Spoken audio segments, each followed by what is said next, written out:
Papa Simon Kimbangu Kiangani oye! Oye, oye, oye, Papa Simon Kimbangu Kiangani, Mwanda Vera, Azola, Wale Mizola, Kateka, Yamuka, Yamuka, Yamuka. Na kombo ya tata ya mwana pe tata Molimo Santo. Biso nyonso toyebi yango. Mokili mobimba basi bavandi basali koloba kozela liloba ya nkolo tokoloba lisusu nini bayembi totonda Nzambe sanzola Nzambe aleluya.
Imbangisme oye! Tata Nzambe, Nkolo Yesu, Tata Molimo Santo. Bino nyonso misatu bozali na biso. Nini tokoloba? Topesi merci na manso oyo bosaleli biso. Boumbu na biso ekosila titangu nini. Tokozela nani? Oyo akoya kosikola biso. Ba Belge oyo baniokolaki yo Papa Simon Kimbangu, tango mokonzi na bango akangamaki na boloko kuna na Allemagne, bayebaki ke yo Papa Simon Kimbangu otikaki bana oyo bango bazalaki kobokola malgré na bowumbu kuna na boma. Bakendaki kosenga na bana ya yo Papa Simon Kimbangu balelela bango epai ya tata na bango oyo ye moko azalaki mokangami na boloko kuna na Lubumbashi. Mawa na bolingo ya yo Nzambe okangaki motema te, opesaka réponse. Yo moko na bonzambe na yo okendaki kobimisa mokonzi wana na boloko ye kotika yeti na ndako na ye. Yo moko mokangami. Nelson Mandela po ete abima na boloko kaka yo Papa Simon Kimbangu na nzoto ya Papa Diangenda Kuntima. Sika lelo biso moko libanga yango ezali liboso na biso. Tozokoka koleka te pona nini libanga. Mikolo yo nyonso Papa soko olandi ba message ya Papa na ba 4h du matin, Papa Mfuma Nlongo azotalisa biso bandoto oyo ye alotaki. Ndoto ya misato yango nde bazolobela makambo ya libanga, kabaka tala libanga ekangami na nzela. Nkolo Yesu tango bakundi ye na premier jour ya semaine, ba mama Malia babonga maki po ete bakende kobongisa nzoto ya nkolo na lilita. Kasi mutuna na bango na nzela, nani akolongolela biso libanga? Tango bango bapusani, bamoni ke libanga basi balongoli. Kobanga ezui bango, parfois nkolo bayibiye. Bongo libanga nani mutalongoli? Bake kokuta ange oyo apesaki bango sango ya kitoko. Papa Simon Kimbangu Kiangani oyo akendaki kobimisa roi ya Babelge na boloko, ye moko mokangami azali na biso awa. Ezali yo moko Papa Simon Kimbangu Kiangani. Nini okolemba na papa pona biso? Bakongo nyonso misato ezali mboka moko. Me biso na biso tozali kobomana, tozali koyinana. Ndakisa papa, ça fait déjà 3 jours utabana na yo ya Jejeki Kabinda ba bloqué bango na frontière. Papa, titango nini biso batu mwindo toko comprendre ke tovandi na Nzambe elongo? Titango nini toko comprendre ke soki meme bamboka na biso ezu bosomi oyo lelo tokomeli batu minene? Yonde Papa Simon Kimbangu moto pesi biso yango. Soki pona mabunga na biso papa, limbisa biso oyo ke la mokili mawa. Yesa tango mokuse papa, oloba liloba na yo oyo mwana na yo nkolo Yesu asengaka na libondeli na ye ete bokonzi ya likolo etelema. Porque ndenge ezali na likolo ezala pe lolenge wana awa na se. ngonga nango ekokisama. Yango papa, totalisi na biso yo mokili te. Mayema azali koleka na mokili, yo moko oyebi yango, pamba te mokili yo moko oningisi yango. Pesa kaka kimia. Kutufungila ni makasi kontinu seba oti. Bakia solo baku babingi muvila twena. Tosilisi na kombo ya tata mwana pe tata Molimo Santo. Nzambi eto, tango yifueno bakafulu watu sikidikisa.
Kimbangismo ye. Kimbangismo ye. Kimbangismo ye.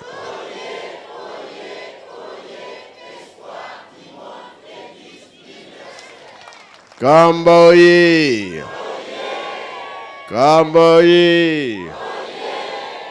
Kambo ye.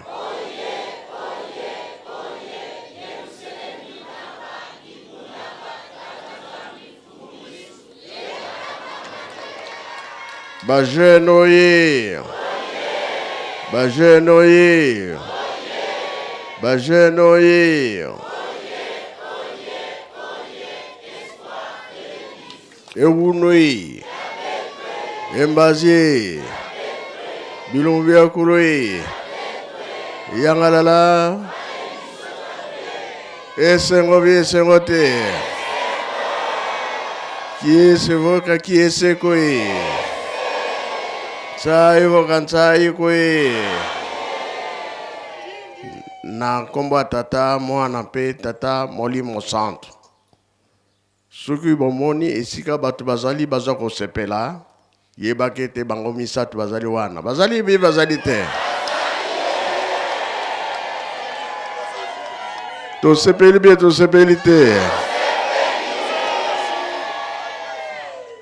Yebaka ke soki bango misatu bazali wana likolo ezaka ofungama. Bongo bi bongo te. Ba rapport nyonso fezala malam. Toyokani Denge to bandi fete na biso tiler to suki sa fete na biso tokena likamba malamu tokenango. Toyokani Toyebi bien likambo ya malamu babunisaka yango. Soki babunisi yango te bokoloba wana eza ya pamba. Bongo bien bongo te. Bitumba ezali bi ezali te. Est-ce que biso tokobanga?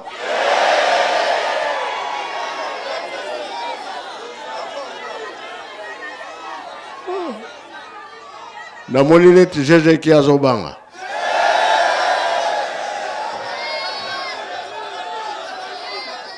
Namoni ke monganisa azokobanga. Uzanga te gaki azobanga.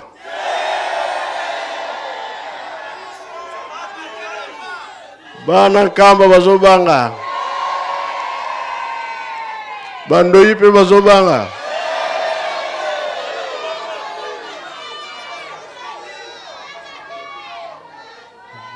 Bitumba na biso eza ya lelo te depuis 21.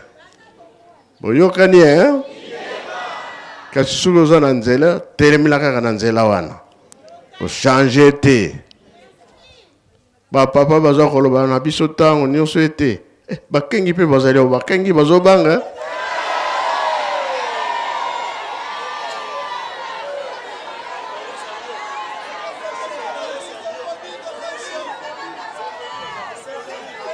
symphonie azali awa toza au complet alors ça c'est bien Lion mpe azali awa toza au complet hein ngiripa mpe azali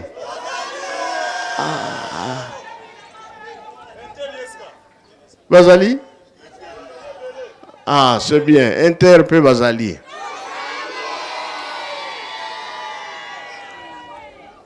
bana na 21 makambo oyo ye moko tata molimo centre babundisaki ye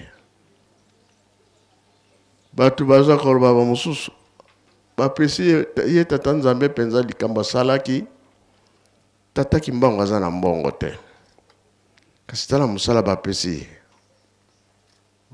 biso bato oza na bamale na bandako bapesa biso mosala oyo te mosusu soki aye kotika biloko lokola petrole mpo bato baza kozala na nkamba kolo wana apesi petrole azongi na ye alobi ke mpe molimo ezwi ye molimo wana ezwi ye fo aya na nkamba totala soki na kolonga bia na kolonga te nani ayebi lisolo wana bozali te toza kozala te parce que ezalaki na 21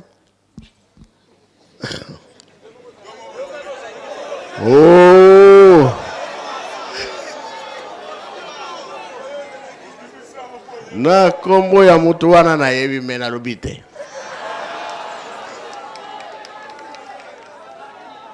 aye na nkamba aye komona papa Kimbango molimo ekamati ye papa Kimbango atali ye bon mpona kosukisa ye bible yango otanga na kolenga na ya fo wana akokaki osimba bible te ekwei lakisi ke ezalaki elokuta bongo bie bongo te komekama ezalaki mingi na mboko oyo mpona nini kambo elekaki mingi koteste koyeba nini kasi lokola bayokane na nkolo Yesu akokangama wi akangamaki ezalaki boye mutu moko akufi na yanda systeme bazaki nango bon natuna bino Joseph oyo abota nkolo Yesu mosala nini azalaki kosala nkolo Yesu aza kosala nini bénisien tata Simon Kimbango aza kosala nini yango kaka soki ebembe ekufi baye kolanda bango bake na yanda oyo mama wana komone nitumfuidi siko tango bake na yanda wana ezaki deja bana mike bazaki kolamuka te po punition bazwaki kontina nyonso oyo ebembe ko esekwa lisusu te tango bake yanda bake sa cercueil alors mama wana yakufaki aye kobimela papa Kimbango na ye po olamusa ngai papa Kimbango molimo ezwi ye etali sika ebembe ezalaki ebembe mpe eningani kasi lokola mobeko ezalaki abalamuka lisusu te fo euta mosika ebembe utaka mosika elamukaka nani wana mama Dina mena ntango wana ezalaki lisusu te ale alamukaki te malgré ebembe elingani me moya alamuka ezali te beko ezalaki me oyo yaki mbonza bake kosala mabaya kuna. Kuna ntango bake kosala mabaya, Nkolo Yesu abimili ye. Juste soki ozali yo mboka na yo Kimboza, nayebi te soki oyebi lisolo yango. Azali bi azali te. Nkolo mboka tika aloba nani. Bilembo ya Lukengo ebele, bilembo ya Yanda, bilembo ya Kimbonza, bisika mingi. Ezaki ndenge. Merci papa na kopesa biso maloba. Kuna na Kimbonza ezalaki boye. Ezali na ebembe kufaki kuna. Lokola papa utiko loba yango mosala ya papa Simon Kimbangu ezalaki menuiserie. Nde bakendeki kosala cercueil kuna na ntina ya ebembe wana. Tango bakomaki bazo kosala cercueil. Nde Nkolo Yesu akendaki kobimela papa Simon Kimbangu ndenga azali kobimela ye tango nyonso mpoeto akobanda musala. Ezalaki deja mikolo ya suka pembeni mpoete tokoma na le 6 avril po abanda musala. Nde kuna Nkolo Yesu akendaki koloba na ye Kimbangu kobanda lelo nazali koloba na yo tika musala oyo kende obanda musala oyo yo yelaki ya kubikisa loposolo yindu. Nde baye bazalaki na ye na kosala musala papa Kimpunda na bandeko mosusu bamoni kaka papa Simon Kimbangu aza kosala musala alembi nzoto atelemi azwi elamba atiaki esika bazali kosalela nzeta safu ezalaki wana alongoli yango alati na nzoto batuni ye mosala eza makasi ebongi tosala mwa lombangu mpoete cercueil esila ebembe kunda makasi yo olati elamba oyelingi koloba nini ya lobi te kobanda lelo ngai na kosala susu misala ya maboko te nalingi na banda mosala oyo Nkolo na ngai aza kotungisela ngai tango nyonso. Donc misala ya maboko na tiki yango na kosala lisusu te tango na ngai ekoki pona sala mosala oyo na yelaki. Nde kobanda tango wana papa Simon Kimbangu azongelaki kosala lisusu misala ya maboko te atikaki yango. Nde na le 6 avril ayaki kobanda mosala na ye. Voilà papa ndenge ezalaki. Tolandi bien tolandi te. Mususu pe ayeya. Merci na kombo ya tata mwana pe tata molimo mo centre. Likambo ya tata molimo mo centre lobeli ya yebemba Kimbonza. Ezali bongo koko na biso. Koko lutezo. Yene mutakufaki ezalaki presque na bale 4 avril.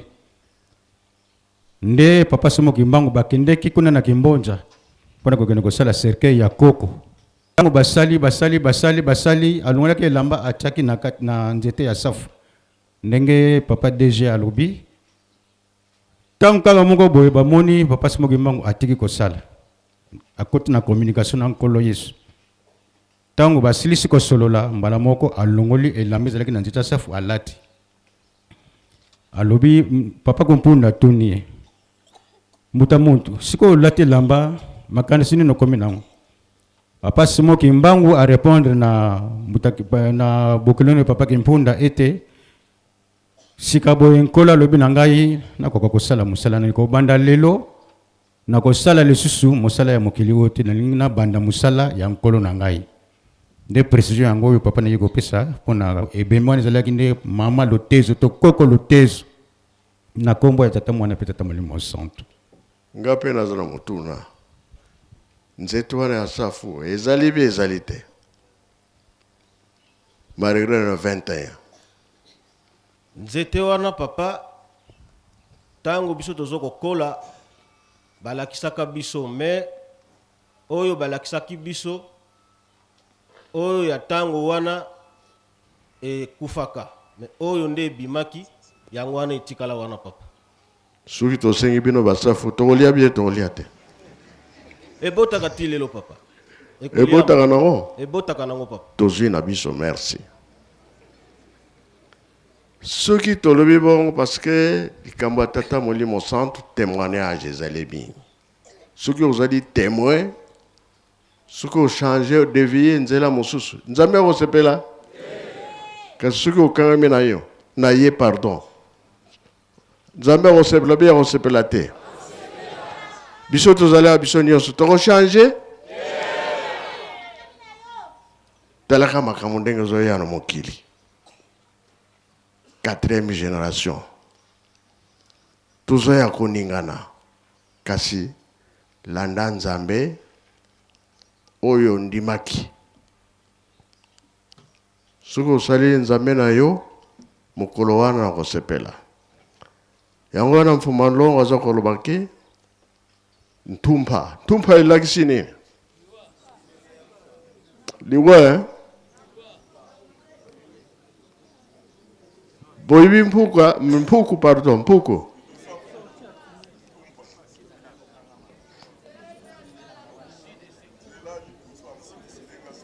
ezalaka ndenge nini pese micro nayoka bien. Merci Yahweh. Na komba tata mwana mulimo santo papa merci ndengo pesi biso parole. Ndumpa ezali lidusu ya puku. Puku asalaka lidusu na yeso asali lidusu akotelaka wana abimelaka wana yango wana babenga kete ntumpa. Me na ndenge na biso bakimbangisto. Ntumpa elagisi ndenge papa za koloba. Tokokuta na bino kaka na ntumpa. Donc elagisi ete na nzela wana awa bazosenga pesana na kombo ya tata mwana pe tata molimo santo likambo ya tata molimo santo atuni biso ya ntumpa ezali nde mpuku soki asali lidusu na ye epai ya kokotela esika mosusu nde ntumpa nde na lidusu ezalaka liboso kuna na soki danger yeli abimelaka na lidusu wana donc ntumpa nde yango wana. Merci beaucoup. bongo balobi ke bazozela biso na ntumpa elakisi nini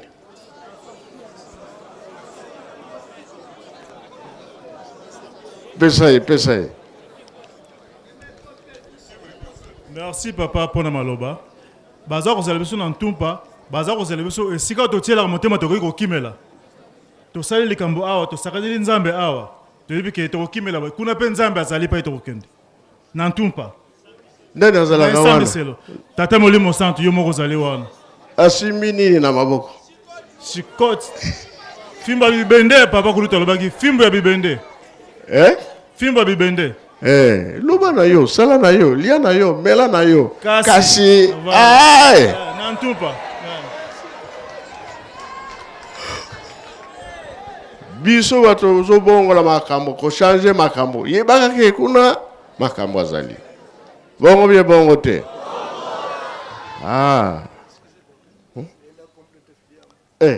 Na pisi na nzela na papa Mbenza, ayoki likambo. Bajene oye. Soki da sengi nzela pana ntumpa ndenge papa aza kolobela yako. Oyo biso tokoli na mboka. Soki na septembre batumbi esobe. Toyebi ke bampuku bakokimilaka na munoko na bango. Kuna tene tokokangilaka bango facilement. Mais oyo azali connaisseur ya koluka bampuku soki amoni munoko oyo bampuku bakoti oyo azali connaisseur akotala pembeni wana bakobimela wapi siko oyo bazo kotimola mususu bazwi pe mutu mobimba batie na ntumpa wana na shikoti na ye soko miki kakobima pa yo mpuku tango ozoyoka mouvement ya Congo bu bazali koya obandi kokima ozokanisa kuna na ntumpa ezali ya kofungwama nzoka nde oyo azali liboso kuna esi atelemaki na shikoti na ye donc oyo bayebi kozwa bampuku na ntango ya septembre ntango batiaka moto bayebi likambo wana malamu.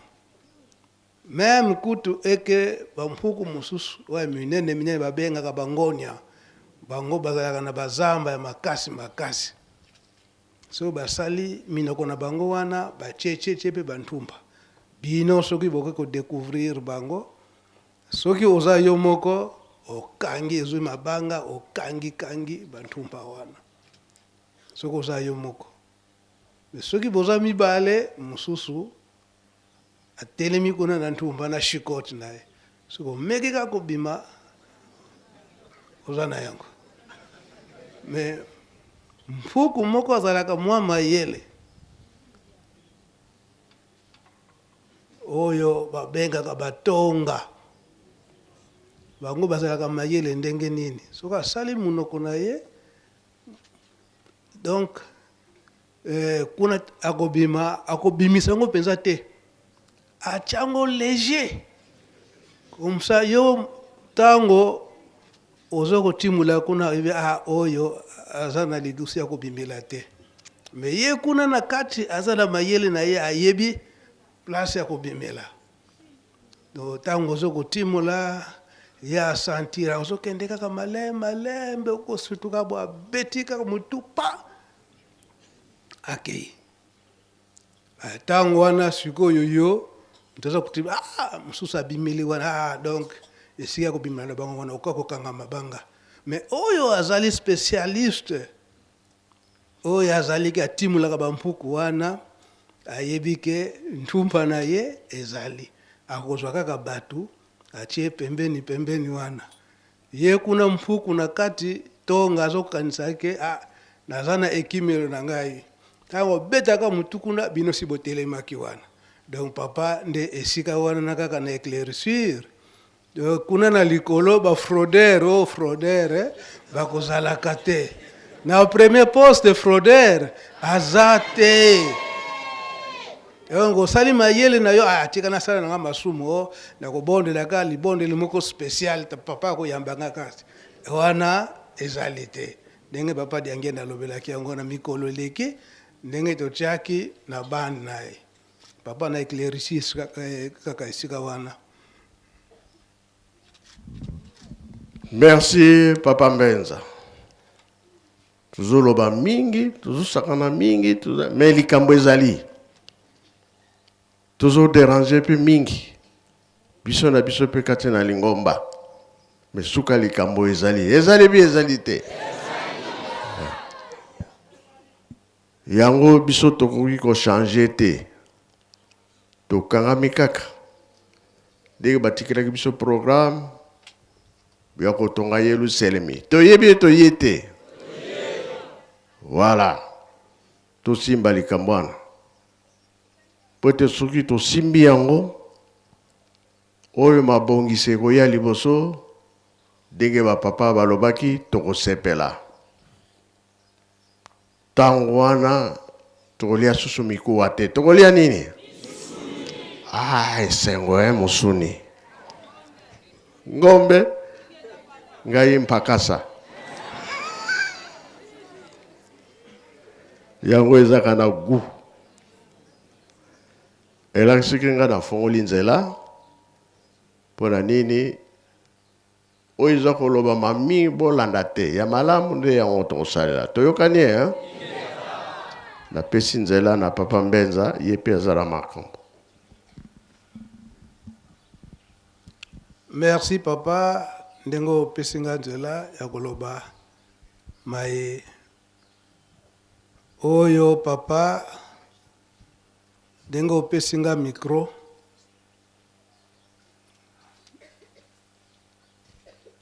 oyo nyonso tokoloba awa toyebisaki bino baba pamba te témoin nde ya likambo mutasalaka na makambo nyonso eza boye te soki ngai nazazwala toujours témoin, c'est vrai. Nazalaki témoin na makambo ebele. Makambo ebele. makambo eza mwa mingi oyo papa apesi biso nzela ya koloba. Mais le nœud des problèmes oyo nakobimisa awe ezali ya solo. Oyo nakobimisa awe ezali ya solo. Problème ya makasi ndenge mobulu ekoti na kati na lingomba. Mobulu ekoti na kati na lingomba ebandi na biso moko bana ya bapapa. Eza boye te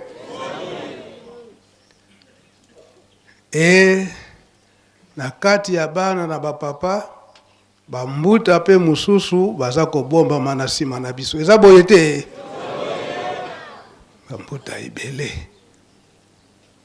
Yango na biso bana ya bapapa na kobanda nanu boye eke biso nyonso bana ya bapapa, papa Mfumwa Longo, bango nyonso misato, papa Kisolokele, papa Dialungana, papa Diangenda Kuntima, babandaki koloba boye. Bana ya papa Kisolokele bazali pika kabana ya papa Dialungana, bazali pika kabana ya papa Diangenda. Bana ya papa Dialungana bazali pika kabana ya papa Kisolokele, bazali pika kabana ya papa Diangenda. Bana ya papa Diangenda bazali pika kabana ya papa Kisolokele pe bana ya papa Dialungana. Ndenge biso nyonso to benga mibakimbangisi to koma bana ya papa. Eza boye te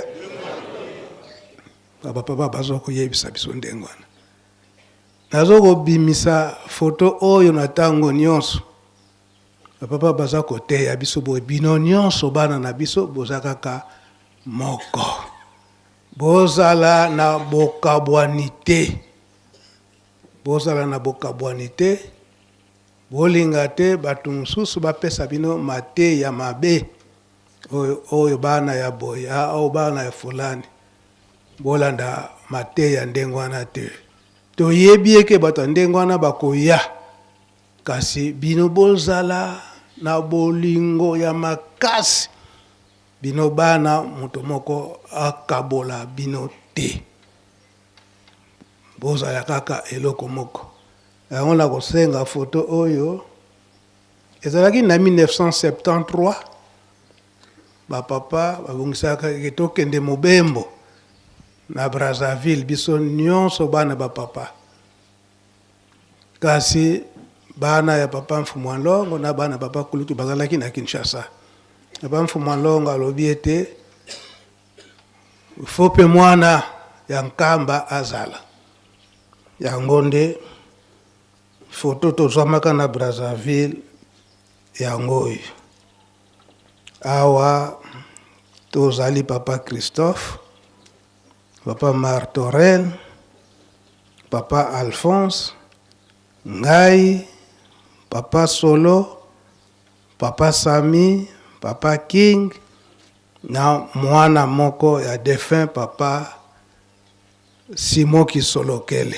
Papa José aussi dans la France. Kasi dans la utaka mboka papa Mfumwa Longo aipsi yote ndibana kozela afandi sibiso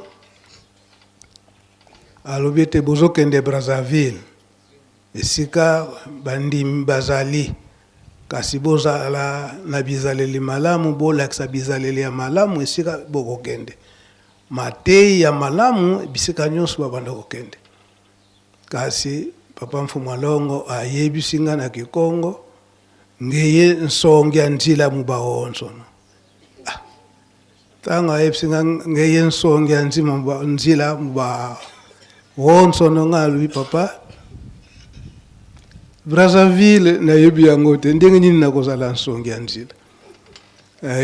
Embe nsongi ya nzila mu mambo ma Nzambe matata donc mulaki sinzela fonga luba Brazzaville ngana yebi yango te ndenge nini nakolakisa nzela ke tokokende boye boye papa Mfumwa Longo alibite na wana te na likambo oyo ya tata Molimo Santu oyo ya tata mabondeli mpe koloba liboso ya bato eyo nde okobanda kolakisa ndenge nini bobanda kotambola na ndimaki likambo wana bandeko na ngai oyo baza kuna na Kinshasa ndenge nazolobi likambo yango bazali koyoka ngai donc ezalelaka nde ndenge wana kasi soki papa alobaki ndenge wana eke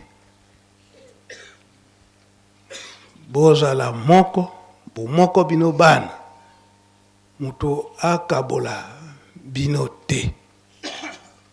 Alors na 5 mois likambo ezalaka toza kotambola na biso bana na bolingo na biso nyonso sika na 5 mois ndenge ebandaki kozala likambo nyonso fo batata esika bazali biso bana fo tozala bamama mpe fo bazala soki likambo nini wana ezalaki na kati bapapa bango nyonso misato bazalaki na bamama nyonso misato bazalaki ngai nazalaki na papa Firme. Alors maintenant likambo wana soki likambo nini ezalaki wana bapapa balobi ntango basilisi mbala moko na bamama nyonso misato mama moko azwaki parole ayebisi na papa Mfuma Ndongo ndenge boza kotambusa bana na bana nyonso mutu na mutu opesa ye musala na ye ezala te eke musala nyonso opesa na libumu moko esika wana papa Kulutu na papa Mfuma Mbanza bavandi na bango swi papa Mfuma Ndongo alobi te bino bamama bokoko kabula bana na biso te awa bolobi ete mwana na mwana atopesa musala na ye eke na libumu moko te wana kokabola te. Donc likambo ya kututango wana 27 po ya Jean azalaki likambo ya 27 sikoyo tokomi na 26 mpona nini ya Jean amikelelaki ava ebandaki nde esika wana to comprendre na esika wana oyo likambo nga na bimisi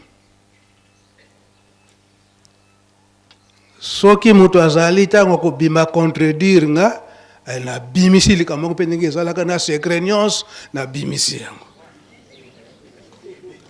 eza boye te mpo naza na bepreve nyonso maloba mpe naza na yango. Donc likambo papa apesilaki nga nzela yango wana nde nabimisa kozala témoin nango nakosenga nanu moke bolimisa biso ndenge papa abongiselaki yango kuna na ndako ya Nzambe ye moko kopesa programme ndenge nini ekozalela me makambo nyonso ezala na nde awa papa afungoli ne nzela afungoli nzela ndenge auti koyebisa biso me likambo moko biso nyonso toyebaka ete likambo ndenge batata batikelaki yango esengili ezala kaka ndenge wana soki tomemili yango nzela mosusu tozokanisa po ete tobebisa mosala tata Simon Kimbangu kasi biso moko tozali komi bebisa mosala tata Simon Kimbangu ndenge atikelaki yango ekotambola kaka ndenge wana yango tokobanda nanu na témoin message ya papa Diangenda po nyonso ndenge naza kolobela yango papa Diangenda c'est vrai biso nyonso bana mwana na mwana aza na témoignage na ye oyo ya batata me ngai mingi yango nde nazali kobimisa yango totia nani maloba papa Mfumalongo ya témoin. Yawana ne kamati attention na ngai balubi témoin de kamba témoin esalinga passe ntina nini yango esalinga passe tango tozalaki na baflamand de kambo ekwei soko babomaki mutu tango baya kokanga mutu oyo asalaka likambo oyo abomaki muninga ou bien mutu ayibaki mbongo tango bakubenga batémoin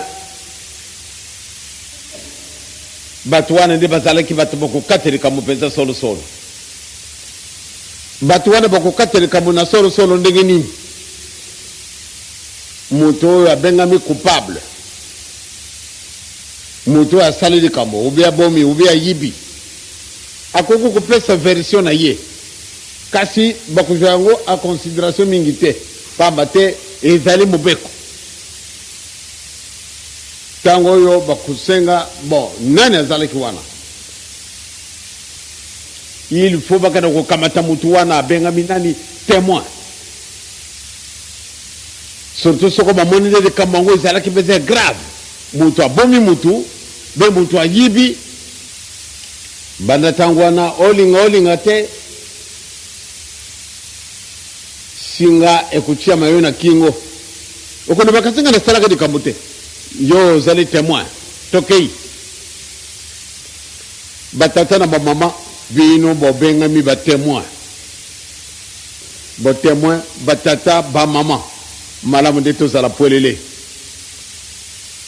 soko tokoloba solo te ekusala na yo na ngai pasi biso tozali batémoin témoin azalaka solo pamba te soko tobebisi batu antuka mpasi kuyela biso oyo batu wana akala bamonaki nanu te ndenge bozali batémoin bosala attention bokosa te pamba te na tribunal ya baflamand ezalaki makasi ebongo tribunal ya tata nzambe omonaki nde ya solo nomonaki ekasi ndenge ni ojungile wana tata nakanisi boye na boye ya solo kukaka kusenga mulimbisi tangu wana soko sanzaka makamwana nde makamwana masi masili ekati yo kamati makamana yo changu na mabenga ti lero yo sikatiko ngari pardon kuzala te na ko pardonner yo te malgré azala tata na mawa kati mukolo wana kanisi akuzala ka très sévère pamba te binu nde bobenga mi ba témoin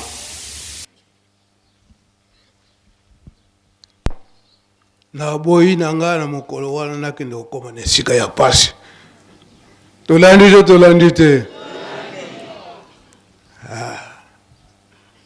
yango nde makambo nyonso ndenge toza koloba bamisusu oyo bazalaki na 5 mois bazalaki batémoin ntango nabimisi likambo yango tata mosusu amoni ngai mpe nabimisa kaka lelo oyo soki nabimisi yango te wana na mokolo ya suka kuna parfois bakotuna mpona nini yo oyebaki mpona nini olobaki te yango wana abima awa espèce po bango mpe ba espèce bayebaki makambo ebele. Oui papa. Nakomba tata mwana pe mulimu sana.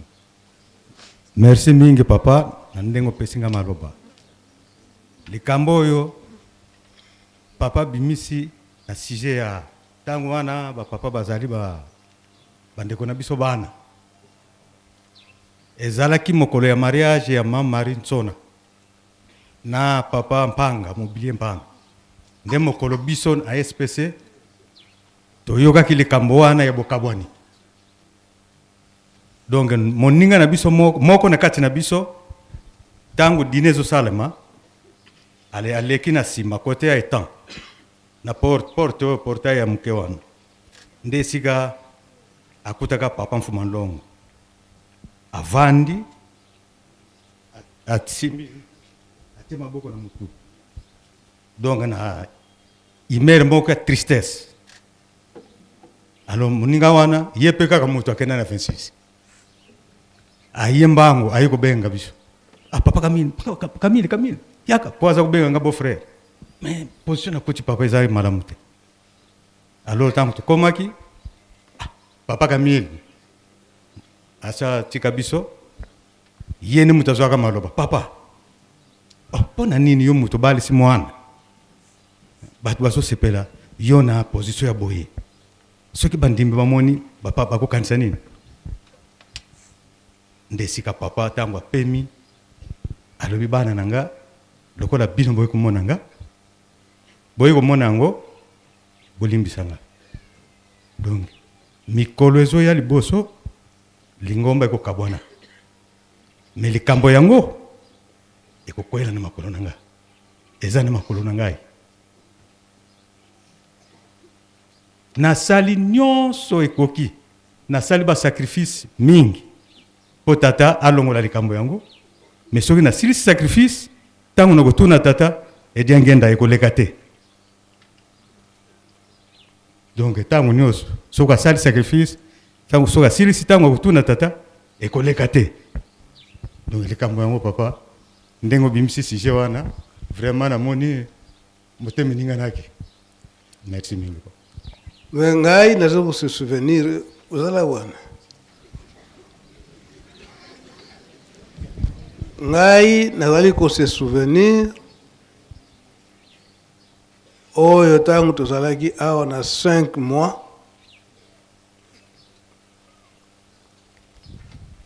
likambo oyo ezalaki oyo na bamama misato likambo oyo abimisaka ete pesa mwana na ye moko ezala tekeka na libumu moko likambo wana ntango ebimaki avant ebima manungunungu wana ezalaki na biso bana kosilika oyo papa Kulutu asili kaka kuna na ndako na ye na ngombe kinsuka yo moto omemaka ye liboso kutu atindi yo pa ya papa Mfuma Longo. Si c'est comme ça malamu na kende oyebi likambo ngo te papa Kulutu atindaka nde yo lubana na likambo wana kasi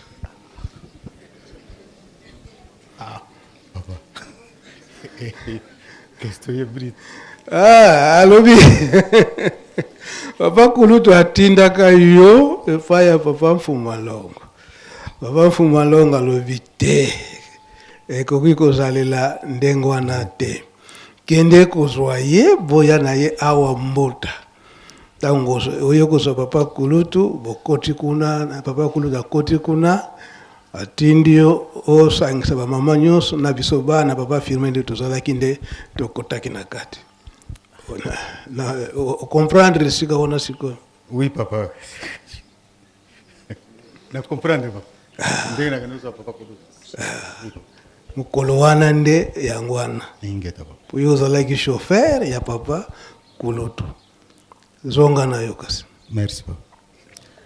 Mais likambo ya 26 wana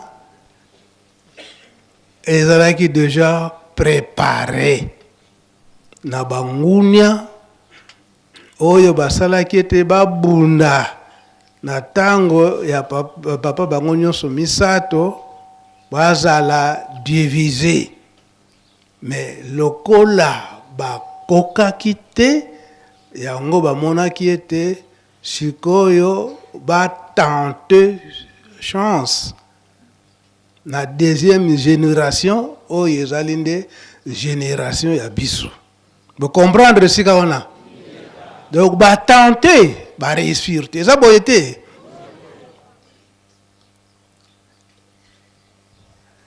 na yango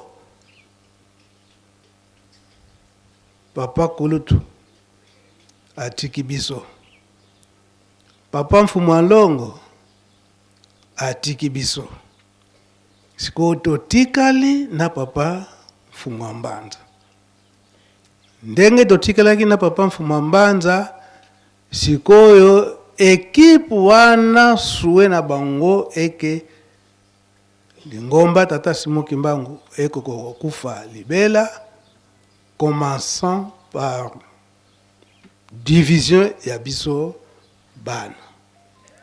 Nde équipe wana ekotelaki na biso bana. Ekotelaki na biso bana. Mais nani muto yaki ko révéler likambo wana ezali nde Papa Luntadila en tant que secrétaire général ya Lingomba. Batu wana bakotelaki na nzela na ye.